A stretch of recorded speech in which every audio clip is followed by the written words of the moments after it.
Gon, kung lalabas ka muna sa outfield, ako nang hahawak sa bola. Dahil matindi na ang pinsala sa mga kamay ni Kilua. Wala na siya sa kondisyon para mahawakan ng mabuti at matatag ang bola. Ayos lang talaga ako. Hindi ako ganong nasaktan katulad ng iniisip niyo. Biscuit, ano ba? Kita mo na. Sigurado matindi sakit ang nararamdaman mo ngayon. Sabi ng kaya ko pa. Makakaya kong tiisin ng isa pang tira, Gon.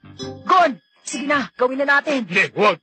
Gon, ikaw na magsabi sa kanya.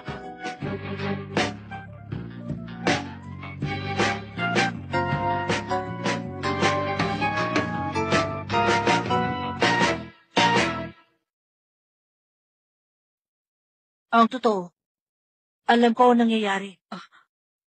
Alam kong hindi na po protekta ng kamay ni Kilua at tumitira ako. Ginoong Tsuskira, pasensya na kayo pero hindi po ako lalabas sa outfield. Yung bola, si Kilua lang ang dapat humawak. Kailangan si Kilua lang at wala nang iba. Kung si Biscuit o si Hisoka ang hawak, malamang hindi ko masundok ang bola gamit ang lahat ng kapangyarihan ko. Kaya ako nakakapag-concentrate ng gusto sa bola at nailalabas ko ang lahat ng kapangyarihan ko ng walang pag-aalinlangan ay dahil alam kong si Kilua ang may hawak sa bola.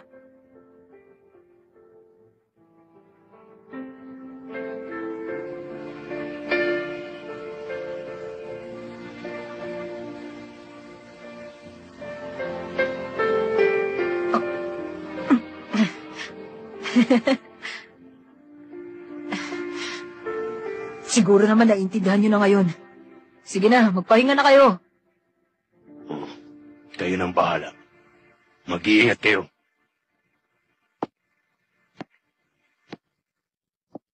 Teka, Gon. Ha? Baka lang nakakalimutan mo na, ha? Kailangan muna nating mabawi kay Razor ang bola bago tayo gumawa ng anumang hakbang sa pag-atake. Siyempre hindi! Hisoka! Ganun ba? Maganda nga yung naisip mo, Gon. Ewan ko lang, ha? Pero hindi ako sigurado kung kaya ko yun. Talaga? Pero ako gusto kong subukan kung kaya natin. Talaga naman to. Kung ano kasing kanukuha na pumapasok sa isip mo, eh. Sige na, subukan natin Kilua.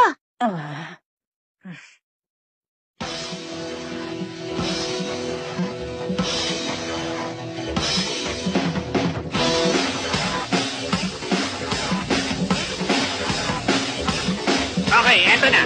Balik na ulit tayo sa laro.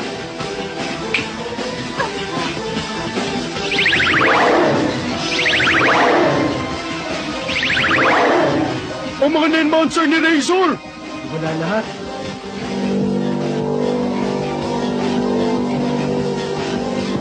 Ang ura niya.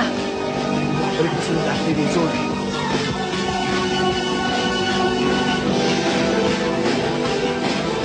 Ibinalik niya sa sarili ang mga nakakalat ng aura. Ipapakita ninyo sa atin ang tunay niyang kapangyarihan.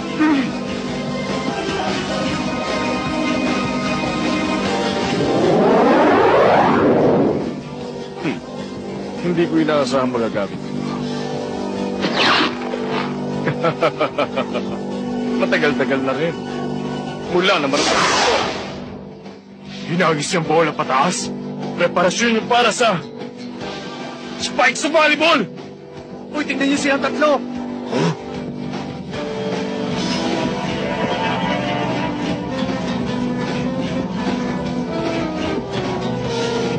Nag-combine sila!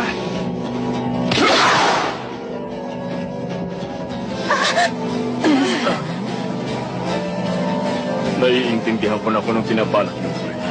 Ngayon, magkakasubukan tayo ng lakas. Tanggapin niyo to!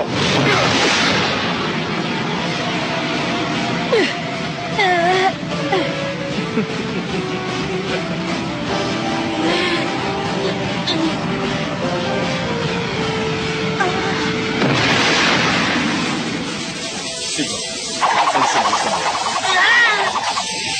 Si Hiso kang pumipigil sa bolang kumula. Nitiluwang sumusuporta sa klan.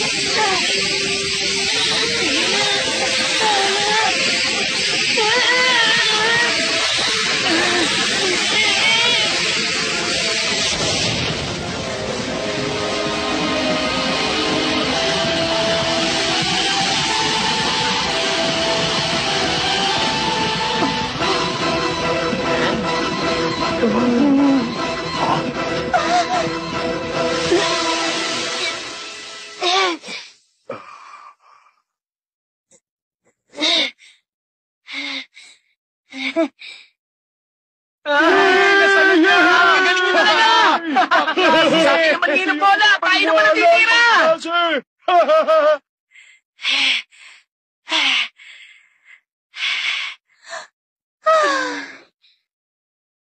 Talagang mahusay kayo. Saludo ko. Higit ang taglay nilang husay sa kapangyarihan ko. Naging matatag ang kombinasyon nilang tatlo. Dahil sa batang yun na si Kilua.